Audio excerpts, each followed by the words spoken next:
muchas formas de referirse a la CENTE. La primera es un grupo, una agrupación de extorsionadores profesionales. La Coordinadora Nacional de Trabajadores de la Educación nació formalmente el 17 de diciembre de 1979 allá en Tuxtla Gutiérrez, Chiapas. Su creación fue la respuesta directa a la antidemocracia y autoritarismo que percibían ellos de la dirigencia nacional del CENTE, no del sindicato. No confundir. El sindicato, por más cosas malas que tengan, no son tan mierdas como son la gente de la CENTE. El surgimiento de este asunto de la coordinadora fue la culminación, dicen ellos, de décadas de resistencia, ¿no? por el sur del país. En su primera asamblea, han de saber, en esta primera Asamblea Nacional de Trabajadores de la Educación y organizaciones democráticas del CENTE, además de contingentes de Tabasco, de Chiapas, de La Laguna y Guerrero, ahí fue donde todo el mundo se unió. Contra lo que pasa con el sindicato, la coordinadora ha intentado mantener una estructura bastante horizontal basada en asambleas, lo que llaman ellos asambleas nacionales representativas, que son son socialistas a final de cuentas. Varios casos han pasado con ellos, una caminata breve por la calle de los recuerdos. En 2006 lo que empezó como una demanda laboral de la sección 22 en Oaxaca, escaló una insurrección, güey, a un intento de desalojo bastante violento del plantón en Oaxaca por el gobernador priista en ese momento, Ulises Ruiz. Todo eso pues, acabó generando que se formaran el magisterio, o sea, los maestros, junto con organizaciones oaxaqueñas para formar la APO, la Asamblea Popular de los Pueblos de Oaxaca. Y estos cabrones tuvieron el control de la capital del estado durante meses. O sea, tanto la regaron que tuvieron casi que cederle, ¿no?, lo que pasaba en Oaxaca capital durante todos esos días. Con Peña Nieto se impulsó una reforma que iba a condicionar la permanencia de los maestros a evaluaciones estandarizadas. Y tú dicen, pues tiene un chingo de sentido. Si queremos que las mejores personas estén dando clase a nuestras juventudes, una forma de hacerlo es, de asegurarnos que las mejores personas están ahí, es poniéndoles evaluaciones. Bueno, la CENTE echó el grito al cielo, insurgencia por todos lados. O sea, nunca se ha visto algo así, que según la reforma era de carácter laboral y punitivo.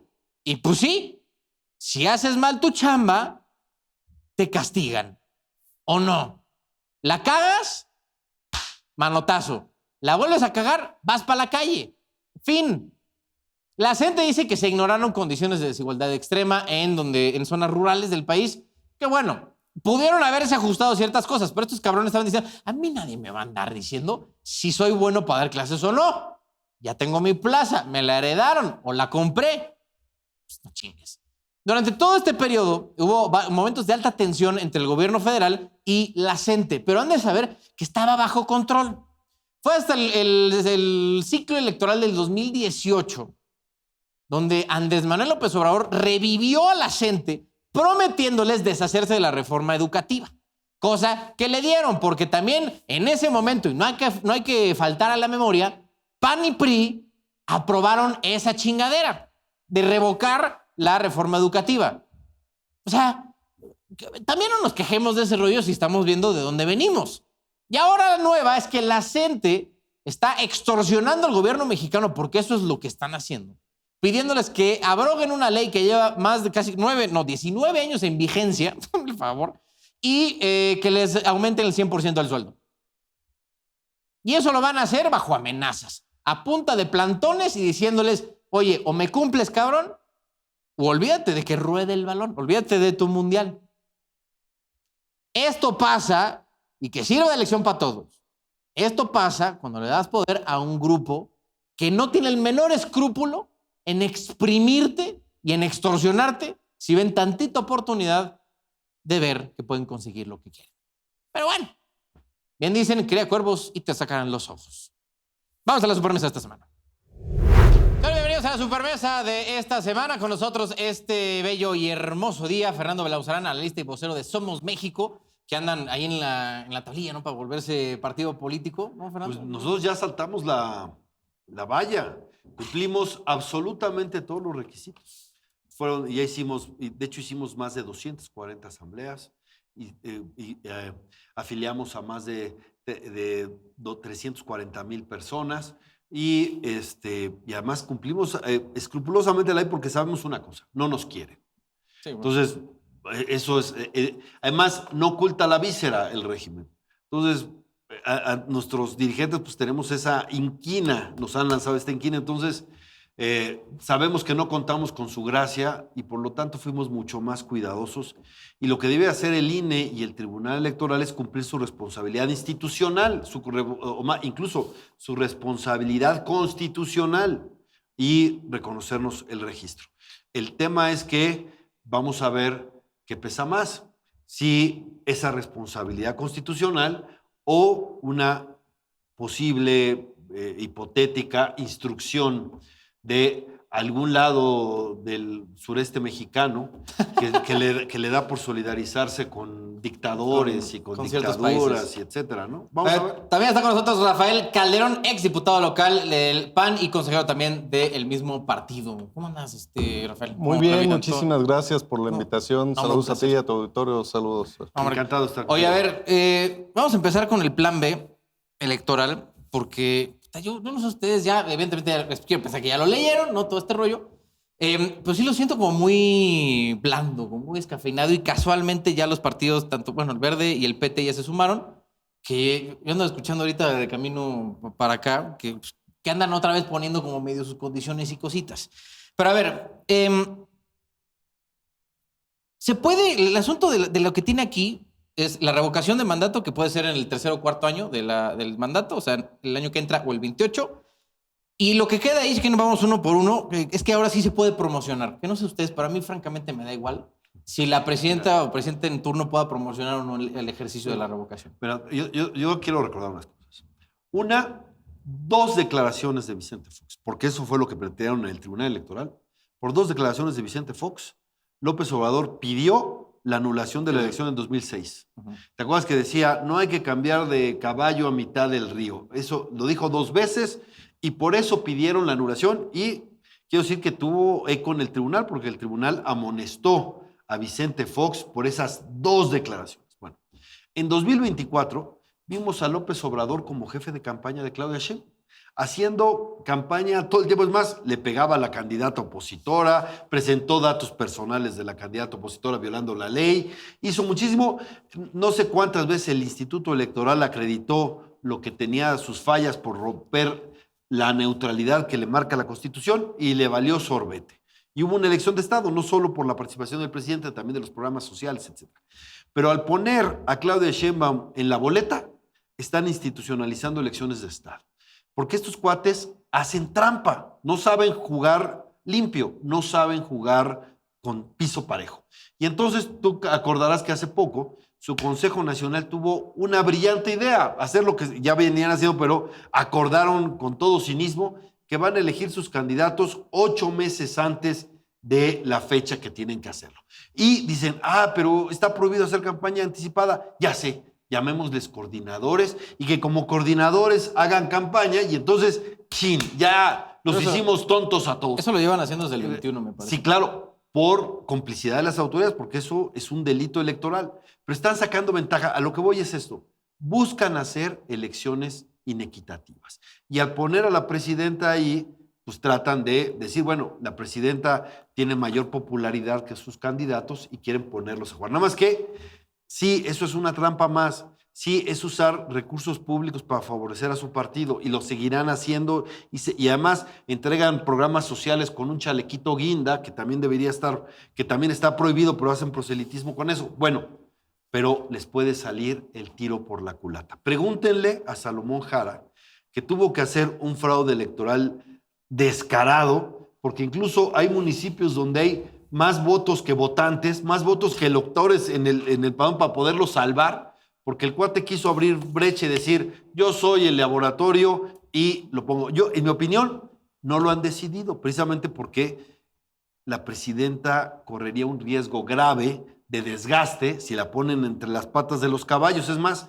no sé si oíste su declaración de que a lo mejor, ella misma lo dijo, que a lo mejor ella estrena esta figura de censura en las redes sociales por violencia política de género, y dijo, porque hay caricaturistas que me dibujan quién sabe cómo, o sea, no sé, me imagino a quién se estaba refiriendo, pero ya queriendo incluso, queriendo censurar ahí, porque a lo mejor sí está considerando la posibilidad de meterla, pero quieren dejar abierta la posibilidad si es en 27 y 28, quizás porque no le han medido bien a el agua a los tamales, pero lo que sí es un hecho es que quieren hacer trampa y quieren jugar con dados cargados como siempre, ¿no? Rafael, ¿tú ves la posibilidad de que realmente se le vaya a revocar el mandato? Mira, yo creo que aquí sí precisamente corren un gran riesgo porque la popularidad de la presidenta ha venido en declive. Entonces, no vayan a estar haciendo un mal cálculo y en lugar de favorecerles, les vaya a perjudicar. Lo que sí, pues es que ellos están acostumbrados a actuar con un doble filo. Por un lado, a la oposición la miden de una manera. Durante toda su historia, lo que criticaron es lo que han venido haciendo. Evidentemente, les gusta violar la ley, les gusta que nadie les pueda criticar o decir algo. Y por supuesto que de entrada no es correcto, no es moral, no es ético, no es legal que quieran aparecer en la boleta en el 2027, pero lo que sí es que no sea que entre ellos mismos, como lo hemos visto a últimas fechas, pues se vayan a seguir golpeteando y vaya a terminar que la primer presidenta de nuestro país, pues sus mismos compañeros, que son los que tienen la estructura en este momento porque tienen todo el poder para hacerlo, la vayan a revocar. Aquí lo que tendríamos que cuidar y lo que tendríamos que pedir es que, ok. Ya sería una rebelión muy fuerte, ¿no? O sea, que eso... Pero pues lo hemos visto. Hay que entrarle, pero que entonces, si el pueblo quita, que sea el mismo pueblo el que decida quién la va a sustituir. Y ahí sí, que todos los actores de alguna manera nos podamos poner a jugar para contrarrestar el que ella esté utilizando todos los instrumentos que tiene el Estado para promocionarse. Tiene razón. Imagínate, la trampa es tan burda que si ella en el dado caso que fuera revocada, ¿quién va a poner al presidente sustituto? Pues ellos mismos. ¿No? El Congreso. Pone un sustituto, creo que, no sé si es el presidente de la Cámara de Diputados. Creo que así, creo que interino es el presidente de la Cámara de Diputados y luego ya la eligen. Y luego lo eligen ellos con acá. Entonces, es una verdadera simulación. Lo que están haciendo es haciendo trampa, ¿no? Porque además, ¿cuál es la gran farsa? La revocación de mandato debería ser un derecho de los ciudadanos inconformes. Si juntan las condiciones, ponen a eso. Pero no, los que quieren poner la revocación son los que la quieren ratificar. Desde ahí es la perversión, como fue la pantomima que hizo López Obrador en su momento, que son los que lo quieren poner en la boleta por su megalomanía, su egocentrismo que tenía en ese momento, ¿no? ¿Nada más en ese momento? Bueno, es permanente, pero además, ¿de dónde saca eso? Pues lo saca de Chávez. Es lo que hizo Hugo Chávez. Le encantaba eso de la revocación y a mí me ponen, porque eso le daba fuerza, ¿no? Y en ese arraigo. Ahora, la verdad es que además tienes razón. Les puede ganar el asunto, entonces, sus rebeliones internas, los que no hayan tenido candidaturas, los que quieran acá, en su desgracia, pongan a la presidenta en una situación complicada acá. Además de que, te voy a decir, en todas las encuestas, las políticas del gobierno salen reprobadas. Las políticas del gobierno, no la presidenta. La presidenta puede tener una popularidad, pero sus políticas son reprobadas. Y entonces, ¿qué se discute en las campañas? Pues las políticas, los resultados, etcétera. La verdad es que la estarías poniendo en un asunto de desgaste muy fuerte. Por eso digo que les puede salir el tiro por la culata. Yo no sé si les da para eso. Pero lo que voy es, la intención de ellos es hacer trampa. ¿Cómo ponen la popularidad de la presidenta a jugar a su favor? Eso es lo que ellos están planeando. Nada más que la popularidad es efímera y si pones ahí en el centro, pues a lo mejor ella va a pelear, porque tú llegas y dices, a ver, pongo mi revocación. ¿Y qué va a hacer toda la oposición? ¿La deja pasar acá? O a lo mejor la oposición dice, ¿sabes qué? Yo parto con un 20, 30% que ya están en contra, ¿no? Pues con esos son los que yo me voy a nutrir acá y eso empieza a crecer, ¿no? En el caso, yo pregunta para ambos, ¿creen que si se llega a dar el caso en la revocación 27 o 28, que la oposición PRI, PAN, Movimiento Ciudadano deberían de entrarle a operar realmente para revocar a Claudia? Yo creo que habría que tomarle la palabra y utilizar el descontento que existe del pueblo, que ellos tanto lo manejan, en contra de ellos, no necesariamente de la oposición, sino el que abanderaría principalmente, más allá de los partidos, sería el pueblo, porque hemos visto que existe descontento ya de diferentes causas: la salud, la seguridad, las madres buscadoras, la corrupción, que es impresionante, está desbordada. Creo que la corrupción que manejan es histórica. Yo creo que desde ahí se abanderaría y sería que cada uno de los partidos de oposición tomara la postura, pero considero que sí sería adecuado acompañar ese ejercicio con esta trampa que estamos diciendo, que ellos mismos pondrían a quien resultara que tuviera que sustituirla. Se quedaría en la historia el hecho de la revocación hacia Claro, la pero figura además sería presidencial. esquizofrénico por una razón. O sea, tú estás diciendo que no. Es que, mira, es que estoy pensando porque está hecho con las patas, efectivamente. No, en California, donde existe la revocación, efectivamente existe esta posibilidad de que los que revocan deciden quién entraría en su lugar. No es acá. Pero más allá de eso, imagínate, según esto, no se puede hacer campaña desde los partidos para pedir la revocación. Y la presidenta no puede más que informar, no puede pedir. Entonces, pero ¿cómo le dices a los partidos que no se manifiesten sobre eso que está en el centro de la elección, ¿no? Y a los candidatos. Y acá, y entonces que el INE va a estar sancionando a todo mundo porque se manifiesta si se tiene que revocar o no se tiene que revocar. O acá es muy escribido porque la ley no está pensada para que fuera concurrente. La ley se pensó para que no lo fuera, ¿no? Y entonces era que los partidos no participaran, que fuera un asunto solamente ciudadano. Pero si lo haces concurrente, donde están los partidos acá, pues se va a prestar a una violación. No vas a tener de otra. No, los partidos va a ser una locura, ¿no? Oye, y a ver, otras... Y ya lo vimos cuando pasó lo de Andrés Manuel López Obrador, un movimiento espontáneo de multimillonario que pedía a todos juntos que no se fuera, que se quedara. No, pues andan en las mismas que ustedes. Fue Gabriela Jiménez, que hoy soy la vicecoordinadora de Morena. Pues fue una simulación, les encanta la simulación, les encanta la... Su esposo es el que anda metido en el partido. Está haciendo el otro partido, el que se llama, ellos se llaman Que Siga la Democracia, que así se llamaba esta organización que estaba Gabriela Jiménez. Correcto. Para hacer esta pantomima que fue lo de la revocación de mandato que está ahí, ¿no? Las otras tres cosas que va a cambiar la reforma son que haya menos gente en el cabildo de todos los municipios, que se limite el presupuesto a los congresos estatales y también este límite a los sueldos, ahora sí, explícitamente, a sueldos de consejeros, magistrados electorales, OPLES y demás, por abajo de lo que se le da al presidente de la República. Todo esto lo justifican para que que las obras se van a quedar en el municipio y para que vean, no este rollo de mantener el presupuesto en la gente. El problema con esto, que suena muy bonito a nivel promesa, pero no está puesto en la reforma.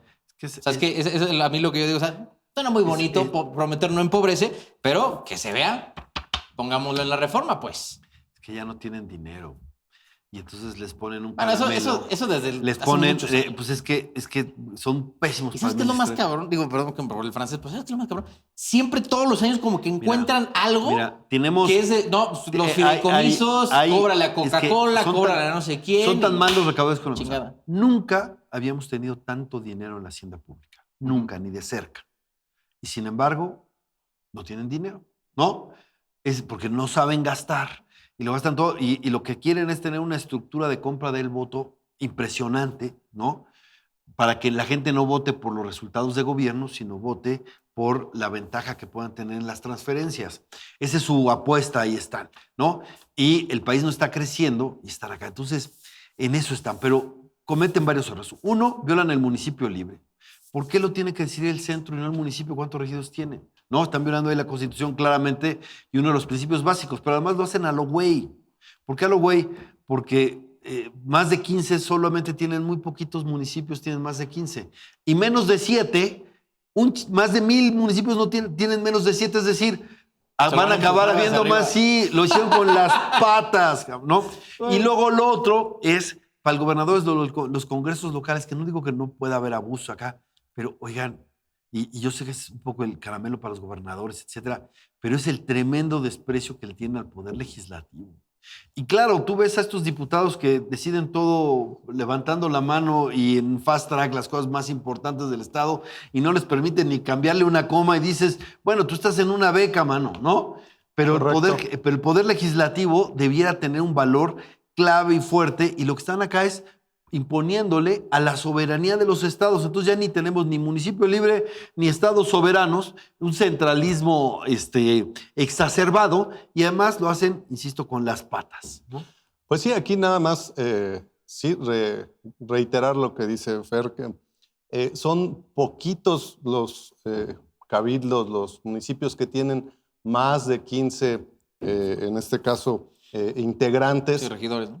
Y son más de 1,000 los que tendrían que incrementarse. Entonces, pues en la reforma no serviría de nada porque incrementaría el gasto. Pero también yo aquí dejo sobre la mesa los excesos que hemos podido ver de sus legisladores, de gente muy cercana a Morena, que vemos que ni con lo que ganan actualmente podrían darse la vida y los lujos que tienen. Entonces, pues realmente por eso a ellos no les interesa. ¿Por qué? Pues porque hemos visto que algunos de ellos pues tienen nexos de dudosa reputación que les hace llegar ingresos, y por eso a ellos no les interesa. En el mejor de los casos,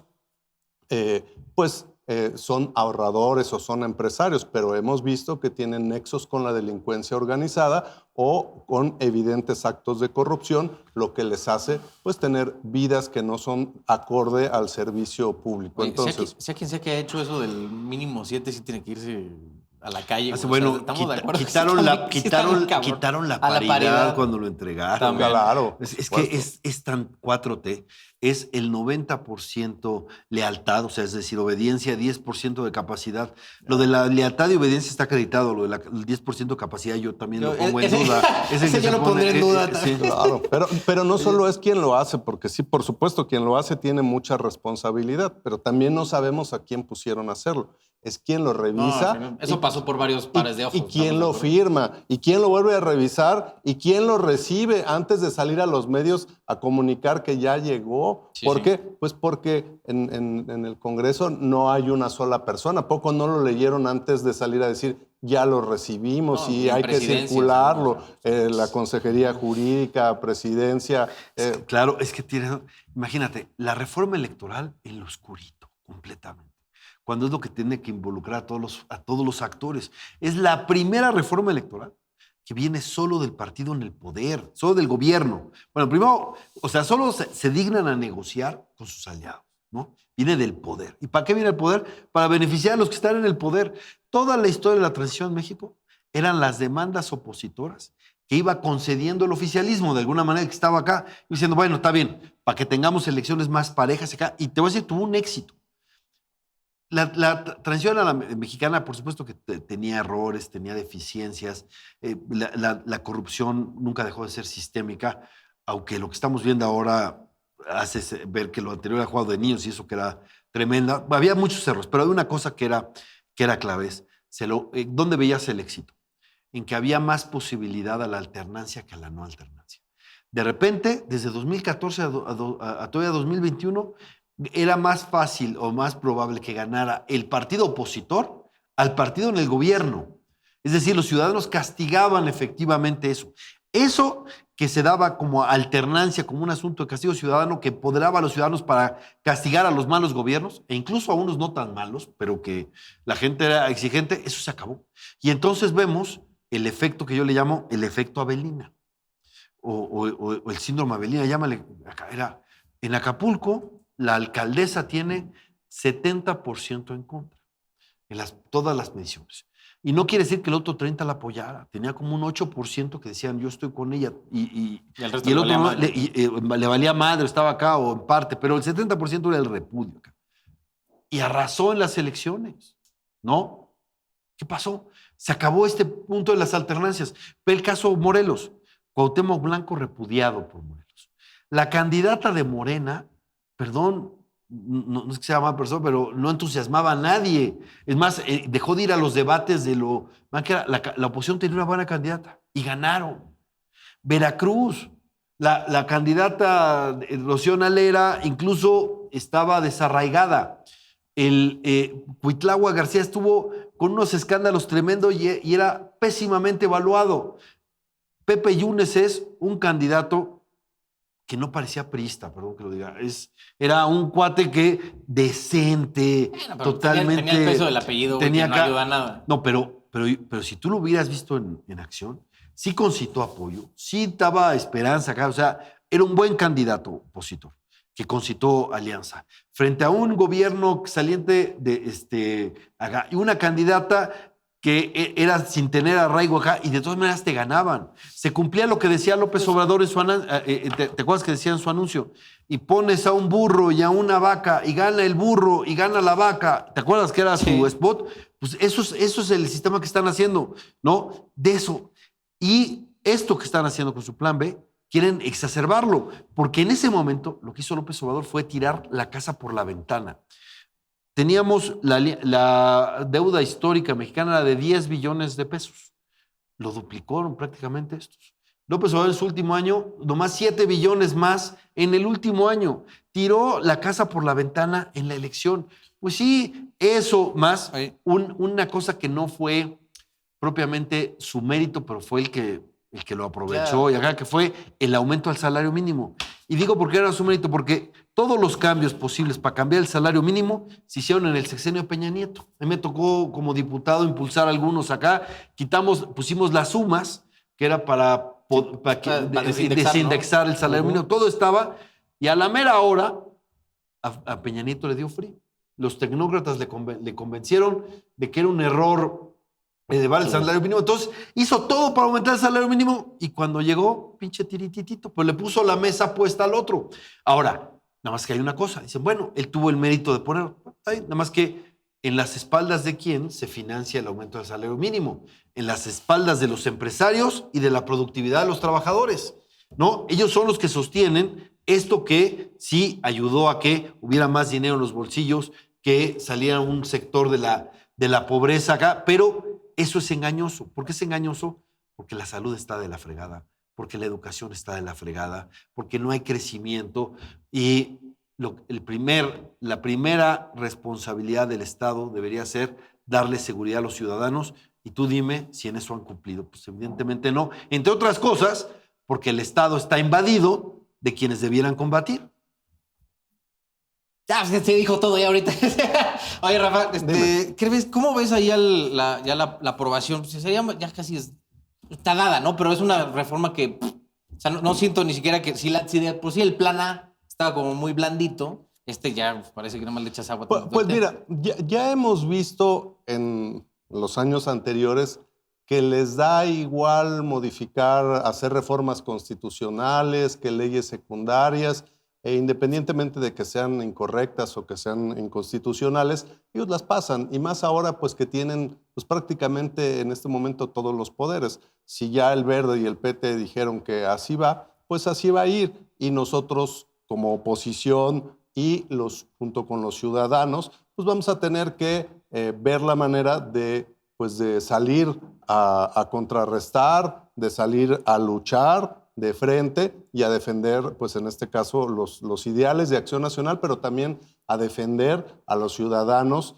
en todas sus necesidades, en buscar que se tenga mayor seguridad, que se defienda la salud, que tengamos medicinas, pues que ya no haya desaparecidos, y pues por supuesto dar a conocer las corruptelas de este gobierno, pues que vemos que de alguna manera, no es que a la gente no necesariamente le estén importando, porque por supuesto que le importan, sino que son tantas que ya han sucedido, pues que la gente lo va de alguna manera normalizando, o van viendo cuál es la mayor, cuál es la menor, y es algo que está afectando pues mucho las finanzas del país, y que cuando la gente empiece a ver que ya lo estamos empezando a ver mucho más en los bolsillos, en el gasto del día a día, pues entonces yo creo que las preferencias se les van a empezar a revertir. Va a llegar un momento en donde ya no les va a alcanzar con lo que tienen, con lo que están haciendo, para poderle dar la vuelta al descontento de los ciudadanos. Entonces, es ahí donde desde la gente, desde el pueblo, se le va a poder dar, en este caso, la lucha en contra, pues, de este mal que aqueja al país, que es Morena y que es la 4T. Oye, ya otras que andan dando la lucha son los amigos de la gente, que andan allá. Instalaron su plantón ayer, me parece, ahí en el Zócalo. Otra perra, a veces estos cabrones. Es que yo no entiendo, yo no me acuerdo, ¿no?, que tuvieran tanto nivel de protagonismo y de importancia como ahorita. Y digo, mencionaste justo el sexenio de Peña Nieto con la reforma educativa. Sí sentí yo que perdieron una cantidad de poder, como que se desinflaron en todo ese sexenio. Y pues, la neta, sí llegó Andrés Manuel con la conveniencia de, pues opérenme votos y la chingada en donde operan. Y de ahí les dio un levantón infernal. Lo que menos les importa es la educación de los niños. De esos güeyes seguro. ¿Y a quién le afecta más una educación pública mediocre? Pues a los más pobres. Porque la educación debe ser el instrumento fundamental para la movilidad social. Pero lo que buscó López Obrador es más bien la rentabilidad electoral. Y entonces acordó con los maestros, más bien con los sindicatos de los maestros, para tenerlos como clientelas electorales. Presumen que Morena afilió a 1,5 millones de profesores, ¿no? Y entonces, en lugar de promover en las escuelas que haya una buena calidad educativa, en este momento que hay una revolución tecnológica impresionante, digital, que estamos en la inteligencia artificial y todo eso, no hay una exigencia para mejorar la calidad educativa, sino Mario Delgado tiene que ver cómo adelgaza a los niños. Ese es ¿no? Bueno. Porque no hay de otra. Ahora, ¿qué pasa con eso? Te voy a decir una cosa. El derecho de piso sea hasta institucionalizado. Y lo vemos de todos lados. ¿Y qué está haciendo la gente? Pues recorriendo el camino. ¿Quieres mundial? ¿No me quieres en las calles en el mundial? Te va a costar tanto. Esto es una cuestión de dinero. Es una extorsión, güey. Siempre ha sido, claro, extorsión. y siempre les ha funcionado. Ya saben, ellos se movilizan para que les financien acá, ya saben cómo. Entonces, es un derecho de piso. Ahora, es un derecho de piso que también está en el gobierno. El gobierno nada más hay que ver lo que hace el SAT, lo que hace la UIF. Lo que hace acá es cobrar de verdad hacia los contribuyentes. Es esto, porque además ya les quitaron la posibilidad del amparo. Me debes esto y me lo pagas, y si no, ya no tienes ninguna manera. El derecho de piso es extorsión. Y es más, tenemos un gobierno que extorsiona abiertamente. Y cuando digo esto, perdón, ¿qué? Lo vimos. ¿No te acuerdas tú cuando López Obrador le decía a Ancira en la mañanera, no, es poco, tienes que pagarme más? Tienes que pagarme más para que te dejes salir. Lo decía en la mañanera, porque el personaje confesó tantos delitos en la mañanera que era increíble. Yo digo, ¿para qué se apropió de todo el poder judicial acá? Para que pueda estar él tranquilo y sus hijos tranquilos después de todo lo que... Pero confesaba eso. Pero dime si no lo hacía. Bueno, y lo de Collado y acá, cómo era desde el Estado también la extorsión. O haces esto o te destruye. Mira... Perdón, ¿cómo consiguieron la mayoría calificada en el Senado? En la Cámara de Diputados, pues lo hicieron con este acto golpista de violar la Constitución con la sobrerepresentación, convirtiendo el 50 al 70. Bueno, eso no es verdad. No, es verdad. No es verdad. Por supuesto que sí. No, qué necio. Bueno, yo creo es que un acto, es un acto, perdón, a mí se me es un acto golpista. En la del Senado sí fue una cosa. No, en la Cámara de Diputados convirtieron el 53% al 74%. Es más, es más, te lo voy a demostrar. Te lo voy a demostrar muy fácil. Te lo voy a demostrar muy fácil. Sí, te lo voy a mostrar. ¿Cuándo fue la última vez que una sola fuerza tuvo el 73% de los escaños? Te voy a decir cuándo. ¿82? 82 con el PRI. Nada más que, mira, muy bien. Nada más que el PRI en 82 no tuvo el 54% de los votos. Tuvo el 74% de los votos. No ganó 256 distritos, que es lo que ellos prometían. Es que ganamos 256 o 240 y tantos, lo que sea. Ellos ganaron 298 distritos. ¿No? Y además no había 200, no había 200 plurinominales, había solo 100. ¿Para qué se crearon los otros 100? Para evitar precisamente la sobrerepresentación y bajarla al mínimo. Esa es el asunto, ese es el crimen. Entonces, me tendrían que explicar por qué algo que la transición se planteó y por esa transición nació, por cierto, el INE, primero el IFE y luego el tribunal. ¿Por qué estamos peor que en 82? ¿Por qué en 82 había menos sobrerepresentación que ahorita? Me dirán, es que hay coalición. Sí, nada más que no le cambiaron al artículo constitucional desde 96, no le cambiaron una sola coma. No le cambiaron una sola coma y no había esa distinción entre partido y coalición. Luego se hizo un cambio en otros artículos constitucionales. Pero dicen, es que la trampa es la coalición. Sí, ¿y para qué está el árbitro? Pues para que no te hagan trampa. Porque lo que hacen, porque uno de los criterios básicos de la transición a la democracia es que una sola fuerza no pudiera cambiar la Constitución en solitario. Si hoy tienen la Constitución como sus calzones y acabaron con la división de poderes, fue precisamente porque le hicieron este fraude que yo le llamo golpismo. Pero bueno, pero en el Senado, estamos hablando de la CENTE. Pero en el Senado le pusieron a Yunes, le quitaron CENTE. Por favor, deja atrás el Pero Senado, nada más iba a decir que la extorsión Sí. se da ahí. Nada más para decir que construyeron su mayoría calificada del Senado extorsionando hasta con órdenes de aprehensión. Eso sí pero ¿Es así? no está. Bueno, ya vamos a ir mejorando. Pero la CENTE, pues sí, ese le sirvió a López Obrador, pero ellos están acostumbrados a me das dinero y el asunto de las movilizaciones y todo el colapso acá es una manera de extorsión. Y lo que le están diciendo a Claudia es, ¿quieres que te permitamos el mundial? ¿Cuánto te vas a caer? Eso es lo que está y eso es lo que ellos cultivaron. Ellos de la CENTE le ayudaron a López Obrador a estar ahí. Y luego López Obrador entendió que además tenía que quedar bien no solo con la CENTE, sino con el CENTE. Ajá. Y les ha dado, y ahora que ves...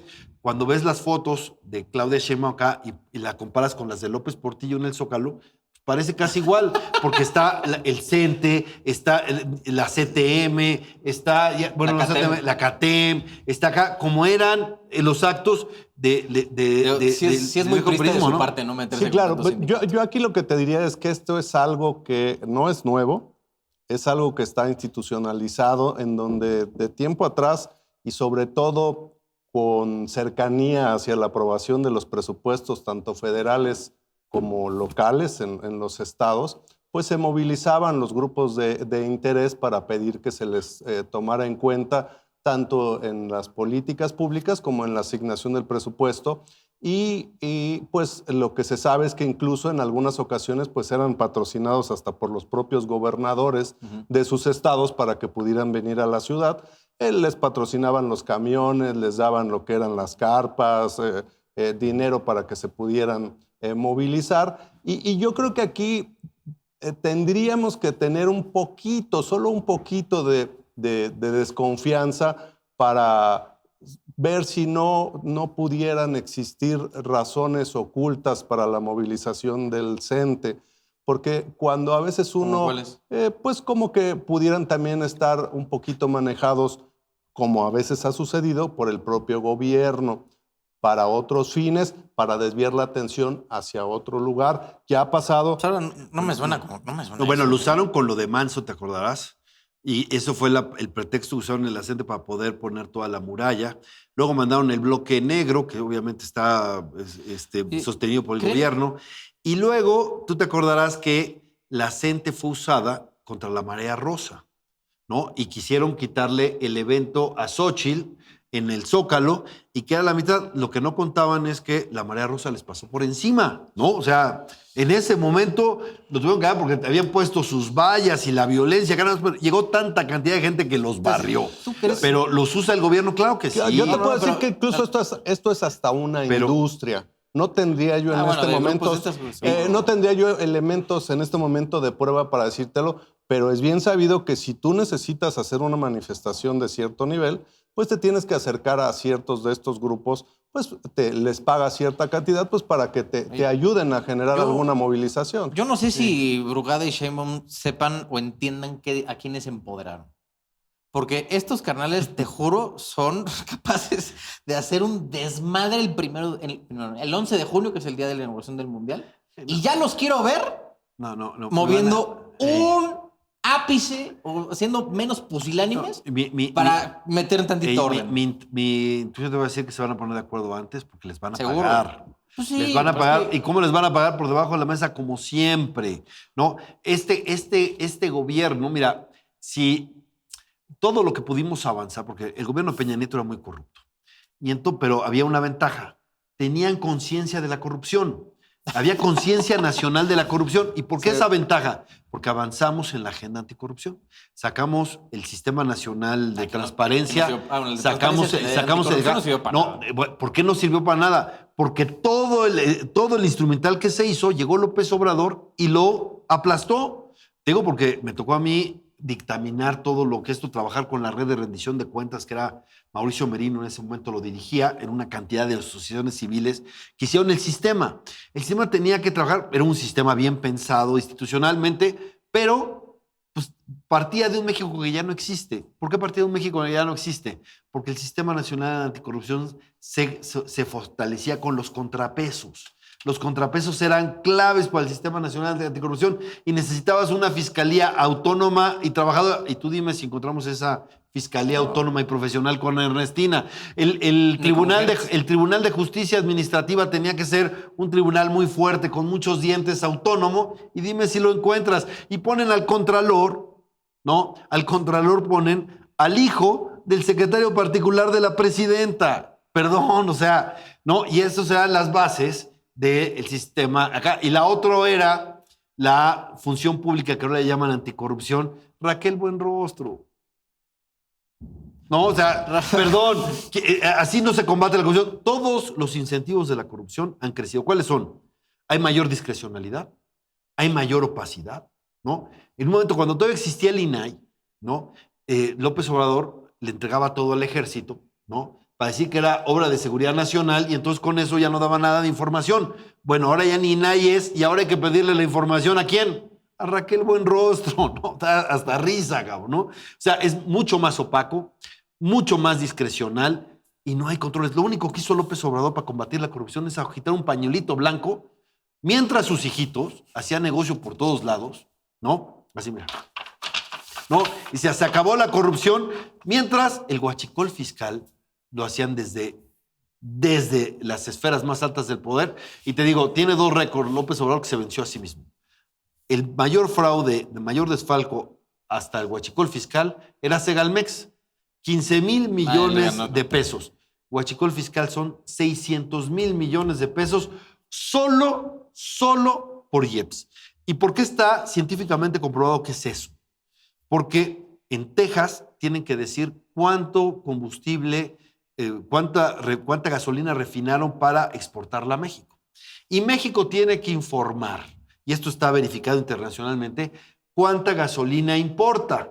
Cuando tú haces el diferencial de lo que allí exportaron en México, cuando que dicen que importaron, ese diferencial es el huachicol fiscal. Y pasaba por las aduanas, y luego los reportajes que hizo Aristegui y otros acá, de cómo la Guardia Nacional estaba escoltando a los tanques, porque viste que encontraron ferronaves con millones de litros, ¿no? La Marina también.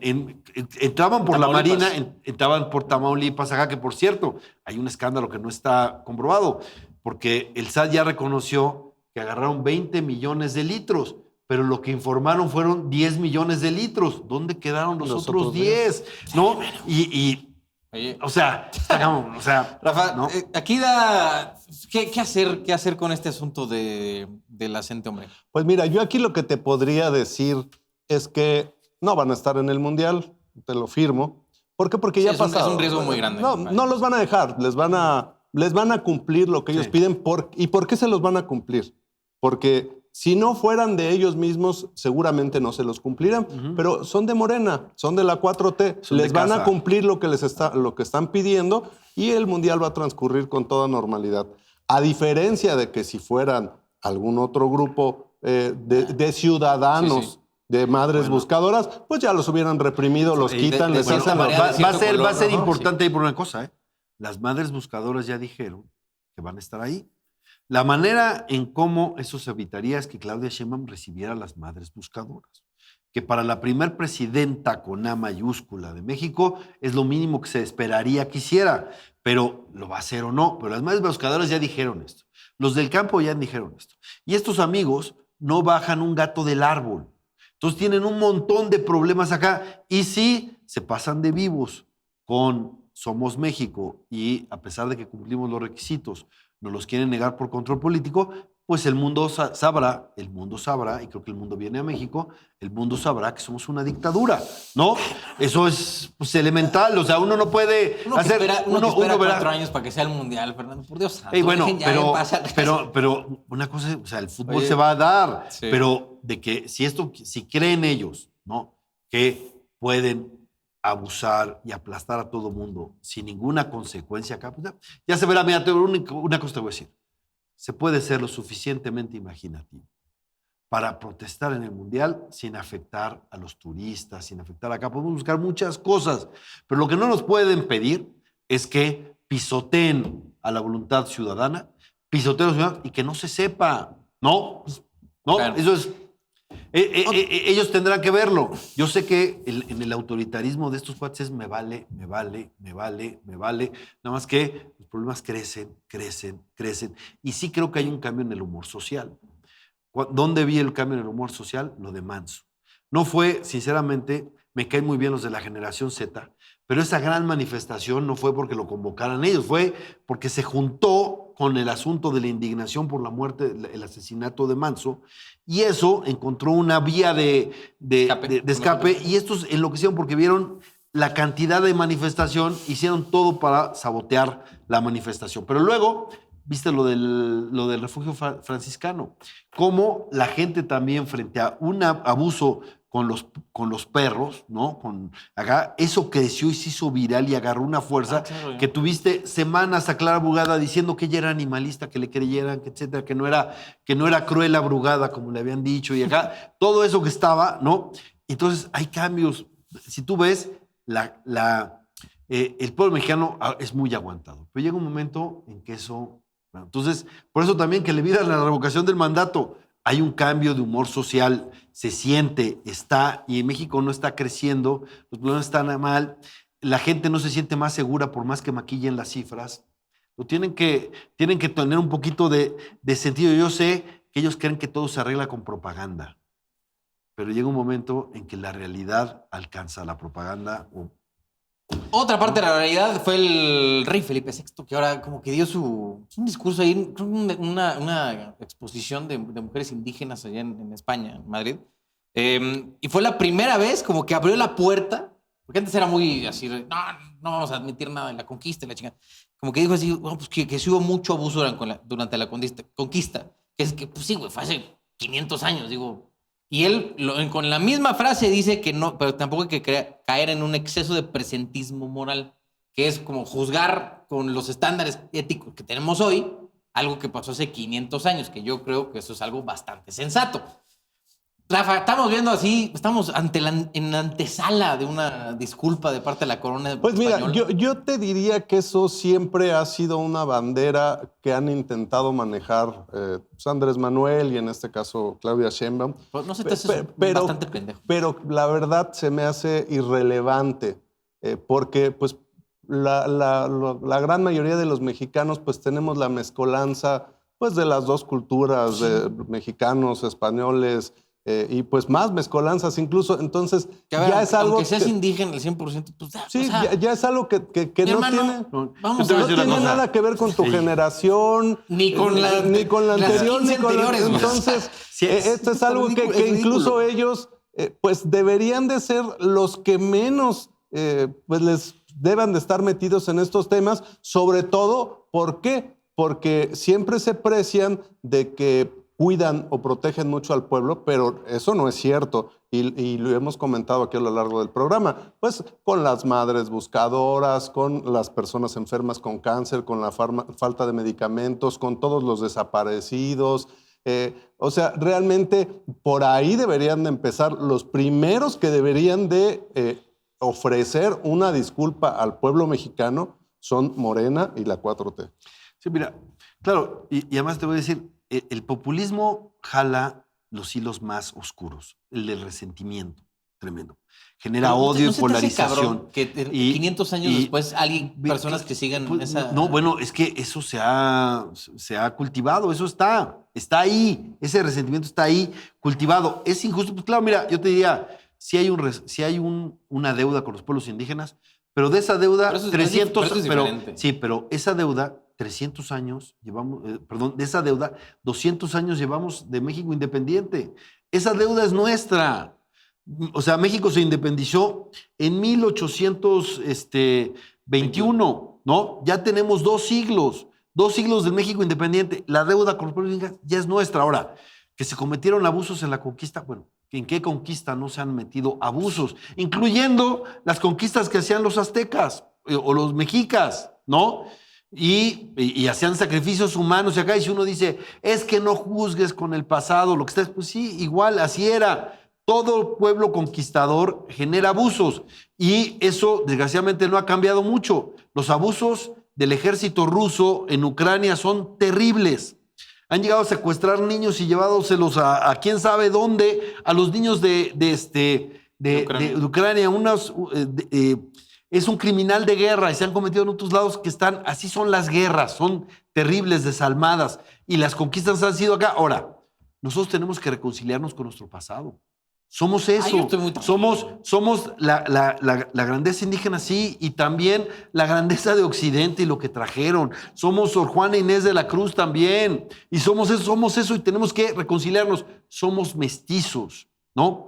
En México, más que racismo, lo que hay es clasismo, sí, y hay que ver cómo se combate y cómo se busca generar cultura, pero la peor manera es con el resentimiento, porque luego te enteras que los que llegan y dicen esos fifís, etcétera, y luego hacen fiestas de 15 años donde se gastan 45 millones de pesos o se van o se van en bueno que te invitaran, ¿sí o no?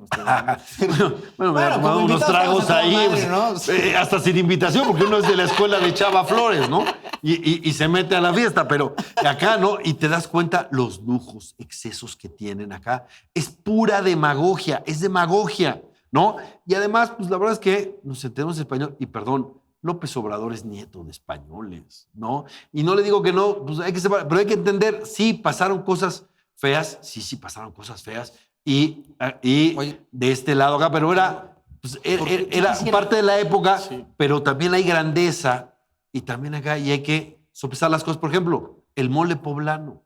El mole poblano nació en México gracias a cosas que venían del México prehispánico, pero no se hubieran podido hacer sin el Imperio Español, que trajo cosas desde Asia y trajo cosas desde el Mediterráneo. Lo que pasa es que estos cuates estudian historia con los libros de texto de Max Arriaga y los libros y las estampitas estas que son chafísimas, así no se aprende. Las monografías. Las monografías, así no se aprende historia. Oye, Rafael, ¿por qué crees que haya tanta gente todavía que tiene este trauma? O sea, que sí dice que sí, que nos pide el escudo para chingados. A mí se me hace ilógico. Porque yo creo que se dejan llevar por estas ideas que ellos mismos les van arraigando y pues porque de alguna manera han crecido con cierto resentimiento.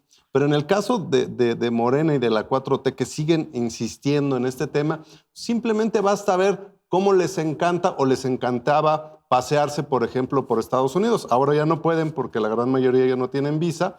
O ir a España, ir a Europa, o mandar a sus hijos a Europa o andar por ahí en España. Y por el otro lado, pues siempre andarse quejando de los españoles y del capitalismo y de Estados Unidos. Entonces, ahí es como que hay un doble discurso y una doble moral por parte de ellos.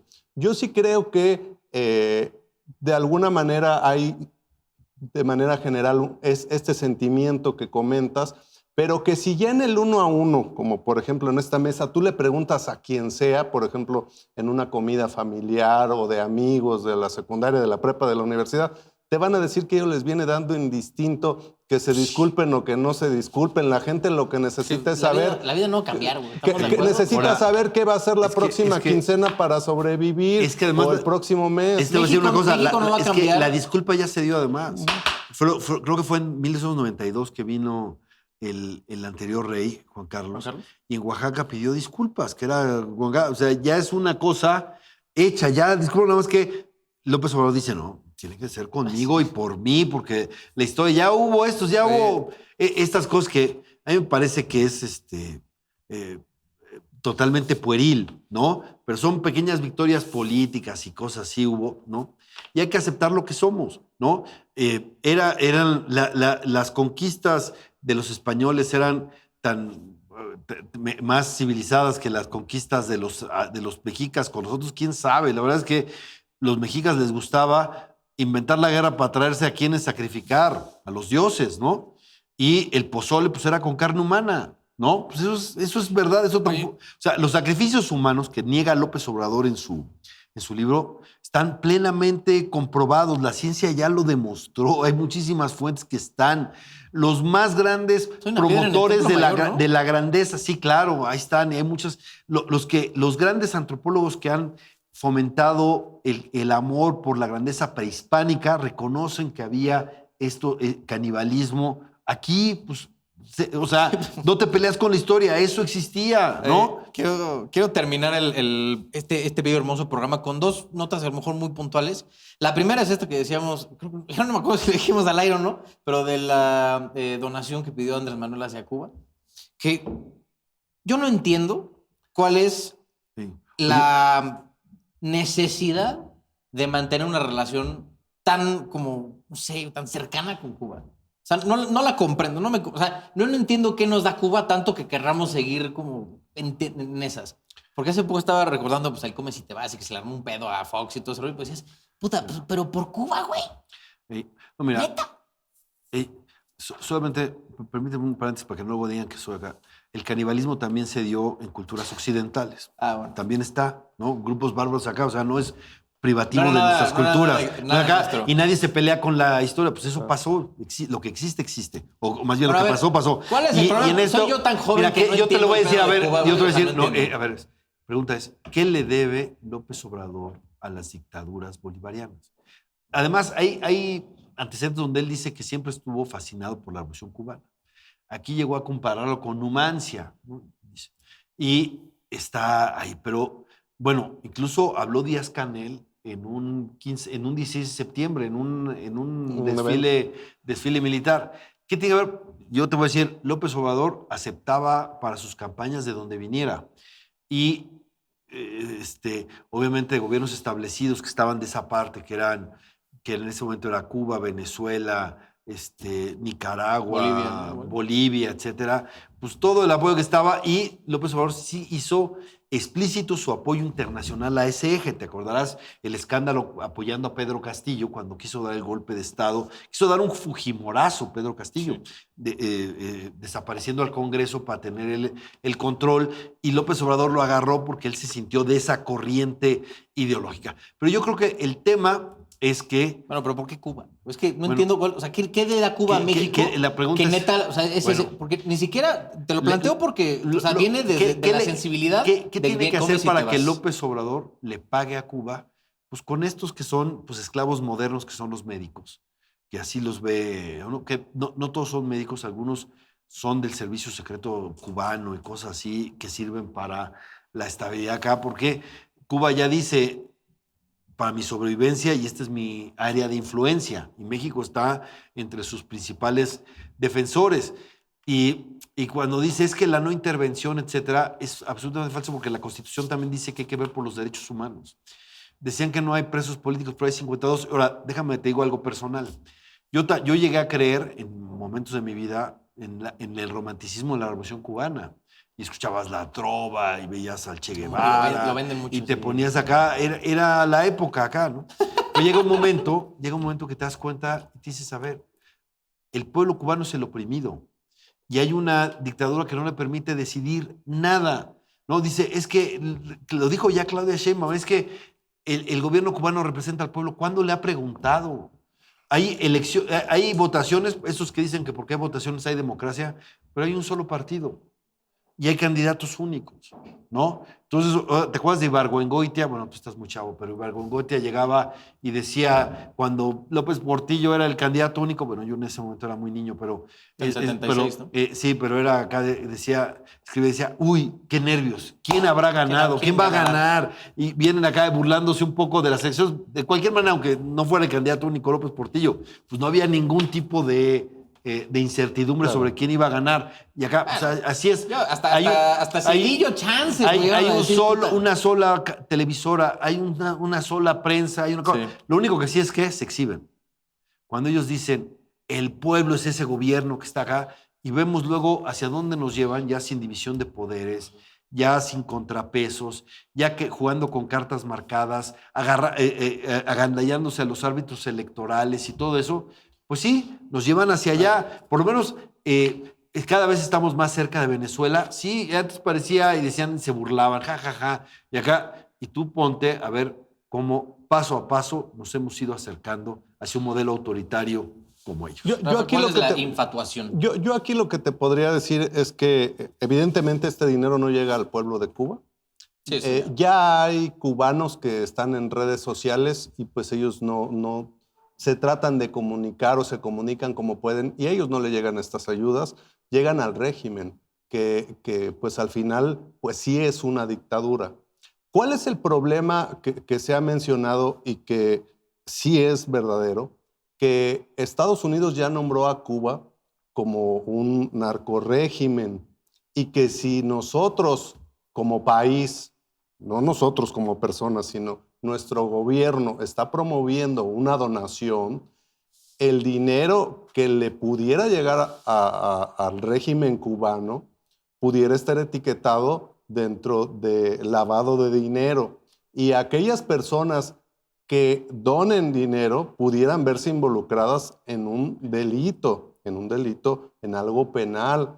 La institución bancaria también. Esto es algo muy delicado, por lo que yo creo que todavía le van a tener que dar la vuelta de otra manera. Y lo que va a corresponder que el dinero tampoco le va a llegar a las personas de Cuba. Esto se lo van a volver a robar para las campañas o para los movimientos de Morena, como se han robado el dinero y como se han robado las cosas que el pueblo dona, incluso para los propios desastres que suceden en nuestro país, que terminan vendiéndose o utilizándose por políticos o por líderes de Morena para su propio beneficio. Pero fíjate además, López Obrador hizo todo para que las organizaciones de la sociedad civil no pudieran recibir donativos. Lo de Mexicanos contra la Corrupción es solo un botón de muestra. Modió todo porque decía, vamos a ahogarlos. Les molestaba a la sociedad civil porque la sociedad civil vigila al gobierno, ¿no? Su expertise es revisar políticas públicas y le molestaba que alguien revisara al gobierno, y etc. Entonces, hizo todo para quitar los donatarios. Bueno, esta organización que está haciendo, porque si quieres ayuda humanitaria la puedes donar a las Naciones Unidas, a organizaciones, a la Cruz Roja. Doctores Sin Fronteras. Sí, exactamente. Pero lo pone con sus cuates al estilo del fideicomiso de los damnificados. ¿Y qué pasó con el fideicomiso de los damnificados? El dinero llegó de origen desconocido y tú salió te acordarás. De origen desconocido. Pero además sí, ¿te acuerdas de los carruseles? Sí. Los formaban para que de 50,000. Su secretario particular, sí, Alejandro Esquer, que así es como se lava el dinero, para engañar al fisco, y es una práctica de lavado de dinero. Están acá. ¿Y quién lo retiró? Se retiraron en efectivo candidatos y dirigentes de Morena. Eso está plenamente comprobado, lo usó para sus campañas, ¿no? Eso, ¿no?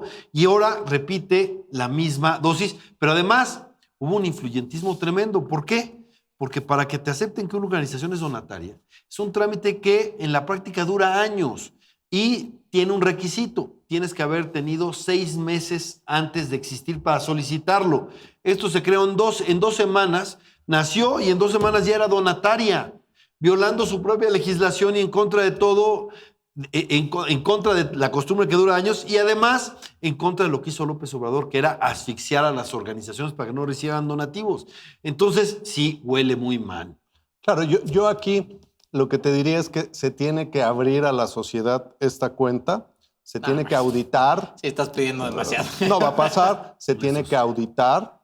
Porque aparte, no solo es porque lo estemos diciendo aquí, es porque la ley lo marca. Al ser una donataria tiene que auditarse y tiene que comprobarse a dónde va a llegar este dinero.